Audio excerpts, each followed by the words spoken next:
যখন এই পৃথিবী সৃষ্টি করলেন, পৃথিবীর মধ্যে ভাইব্রেশন হচ্ছিল, কাঁপানো পেরেকের মতো পাহাড়গুলোকে পৃথিবীতে ঢুকে দিলেন, কাঁপাকাঁপি বন্ধ হয়ে গেল। এই দৃশ্য দেখে ফেরেশতারা বলে, ইয়া রাব, পাহাড়ের এত শক্তি, আপনার সৃষ্টির মধ্যে পাহাড়ের চেয়ে শক্তিশালী কিছু আছে? আল্লাহ বললেন আছে। সেটা কি?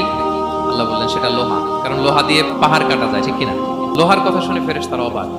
ফেরেশতারা প্রশ্ন, তাহলে আপনার সৃষ্টির মধ্যে লোহার চেয়ে শক্তিশালী কিছু আছে? আল্লাহ বললেন আছে। কি সেটা? আন্নার, আগুন। কারণ আগুন লোহাকে কি করে? গলিয়ে ফেলে। ফেরেশতারা শুধু অবাকই হচ্ছে। ফেরেশতারা বলে, আগুনের চেয়ে শক্তিশালী কিছু আছে? আল্লাহ বলে আছে, আলমা, পানি। কারণ আগুনে দাউ দাউ করে জ্বলে ওঠা আগুনের মধ্যে পানি দিলে আগুন অস্তিত্ব হারায়।